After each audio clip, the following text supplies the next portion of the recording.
zones where there's no commercial activity permitted at all except for children.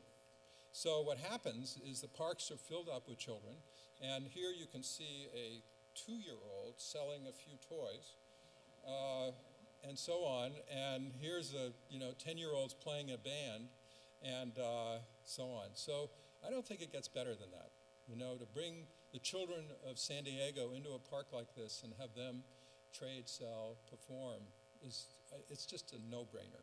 You have to do that. So as I begin to close, when you design Balboa Park around cars and parking, guess what? You get more cars and more parking, right? And when you design Balboa Park around people, you'll get more people. So there's been this yin-yang of effort to get rid of the car, and there's people opposing that. And there's this new concept that this is not the right slide, but if you look at the two cartoons on the left, the one on the top is really about an abusive, inefficient intersection that adds no character to anything. And the one below is where there are no stop signs, there are no lights, and cars and people intermingle and bikes, and that's called shared space. You almost have a shared space here, but not enough. And so that's sort of maybe at one level, at one extreme, you might go to a shared space during some of the time, but most of the time there should not be cars in this park, in this area right around here. I'll show that in a second. So there's also, see what you're lacking and what you could do to make amazing squares, great civic squares. You can't, because the Plaza de Panama is where there should be a great square, right? And it's not a square. So there's one other, let me just put this in. The idea of place, if you read the yellow, all of these hinge on the deceptively simple challenge of creating places that people intuitively like. This is the most intuitively likable place in the world. So building on that and adding to that can have an even bigger impact than it does today. So what happened to the other picture there? Okay, this is what I wanted to show. You see, again, what I've added in are these green arrows. I've added, and you can't see the green arrows. Can you see the yellow? What? Well, you see the red. Okay, so in a sense, right outside of the Arts Village, there's a red circle just below that, right next to the fig tree.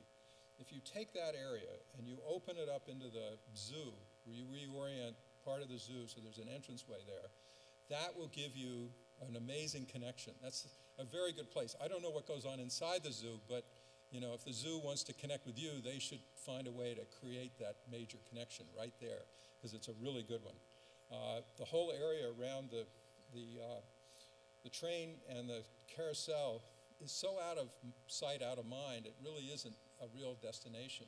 So by creating a much more diverse destination up there, bringing it down through the Arts Village, the Spanish Village Arts Center, and then down to where the fig tree is, but not under it, obviously, and down to the Prado there, and having this walkway that goes up to the zoo, and then this wonderful walkway. It's one of the great streets of the world, is the one that goes from the bridge over the highway there, all the way to the edge of the road on the other end, on the east end of the Prado, and then if there's a connection down to the gardens that are just over the hill, which you can't see, that would take you, in a sense, like the octopus. And then as you come down to the organ area, the organ pavilion, that is such a limited use. How do you make use of that 300 days a year instead of, what, 5 days a year or something like that? I don't know what the numbers are. And then this area right here, and then a connection down to the Science and the Automotive Museum and that area, which in many ways people hardly go there. So in a sense, your assets are already there. Just take advantage of them and use them in a way that they become part of the larger park as you grow this place. So now I wanted to go back to this, and then I'll end. This is the characteristics of a great public space. So good places breed healthy activity. There's no doubt about that. Just coming here and feeling the energy of people and the excitement of people, and it's a place for all people. There's no doubt about it. It's just it's marvelous. And that people attract people attract people. Cars don't attract people. You know how a dog walks along? They don't look at people, they look at other dogs. Well, we do the same thing. We don't look at cars. What do we look at cars for? We look at other people. So if you have the Plaza de Panama and it's all about cars, and Sunday there were no cars in it, and there was this marvelous India event, and that couldn't have been better. So that has to move on as an idea. Now that doesn't mean you don't have access by vehicles. I think you should pay for parking. And if there's 4 people in a car or more, you don't pay. I mean, there's all kinds of ways of doing this, but you need the revenue stream to be able to support the transit system. You need the revenue stream to be able to build this park into what it needs to be. So just going on is when you focus on these special places, these 10 places, and grow them, you do everything differently. It's all about that place that's important.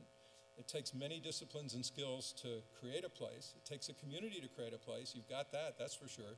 The amenities that make a place comfortable are critical. You can't know what you're going to end up with.